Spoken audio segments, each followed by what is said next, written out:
Hello, I'm Professor Peter Heinz, and I'm just going to introduce my topic at the forthcoming conference coming up. And my topic is basically around the scientific thinking principle that we're all familiar with in the Shingo approach. However, for most of us, we come from an operations or maybe an industrial engineering background, and we're very familiar with scientific thinking in terms of problem solving, plan, do, check, act, DMAIC, things like that. However, we're also probably most of us familiar with the Shingo bridge, whereas one side is very technical, it's about the tools and techniques, which traditional scientific thinking, plan, do, check, act, DMAIC is very, very appropriate at this side. However, the other side of the bridge is much more about the culture and the behaviors for the organization. And what I'm going to do in this session is learn from behavioral science as well as some of the more technical scientific areas. So pulling from the behavioral science, there are probably two areas that we can actually think about.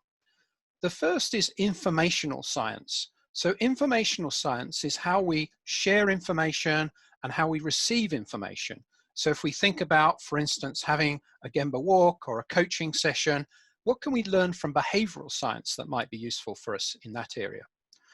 The second area of behavioral science is what's called relationship science. And relationship science is basically how we respond and how we relate to each other on a one-to-one or a team or an organizational basis. So the purpose of this session is first of all to learn the lessons of behavioral science, to have at least a quick look at some of the things that behavioral science can tell us. The second area is relate this more specifically to enterprise excellence. So in other words, what's the benefit of this learning for enterprise excellence? So the sort of things that we'll touch on there is, for instance, KBIs. It's an area perhaps many of us have talked about, we've looked at, but actually how can we use behavioral science to get behind not just some rhetoric about KBIs, but what we talk about the three levels of KBIs in terms of yes, no, the quantity, and then the quality. The second area in terms of learnings is actually how do we conduct Gemba walks? What do we actually do? How would we get the most out of that?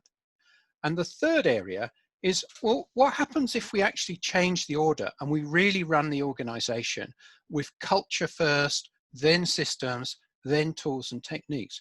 What would this actually really look like? And how could we adopt what we call the 60-30-10 rule, which is actually about how we'd run a Gemba-based meeting, a tier or a huddle, and actually how we spend 60% on culture, 30% on systems, and 10% on tools and techniques. So that's what I'm going to share with you. So I'm very excited about the conference coming up, and I hope you can join us for the whole session, and obviously specifically for my talk. So look forward to seeing you then.